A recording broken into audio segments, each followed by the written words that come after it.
managed, Craig. Let's get to work in the segment where we fix all the world's problems. And the first problem this week, big one, Mr. Potato Head. Yes, forget Chappelle Corby. This guy's the new drug mule after he was busted at Sydney Airport this week carrying 10 ounces of ecstasy tablets. Oh, yeah, he's been supplying for years. He's a drug lord from way back. I mean, you've only got to look at the photos to see some of the clients he's been looking after as well. And he's not in it alone either.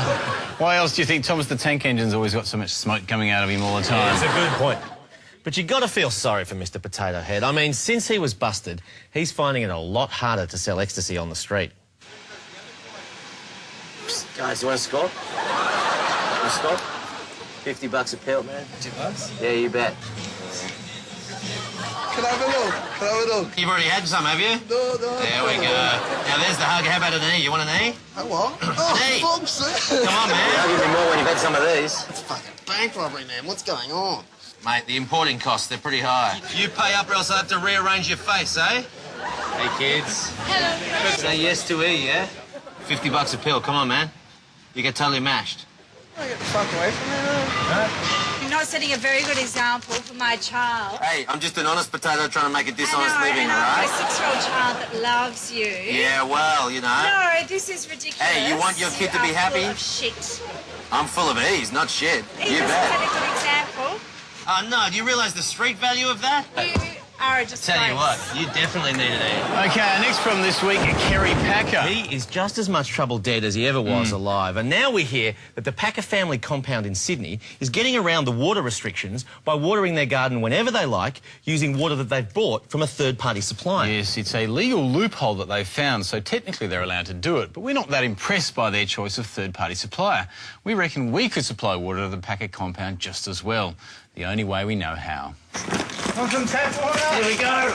Oh, we're the new third-party provider of water around here.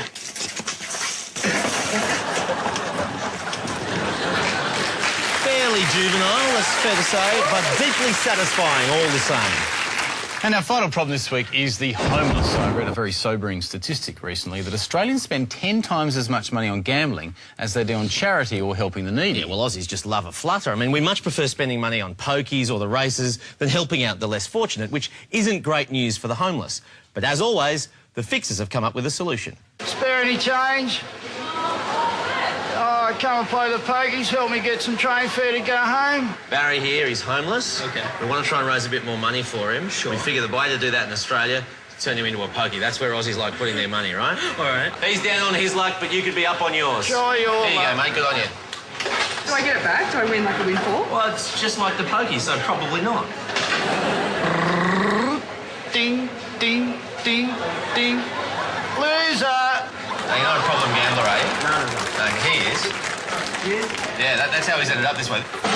Winner, winner. Yeah, take your money. There you go. You've actually made a profit out of a homeless did. person. How do you feel about that?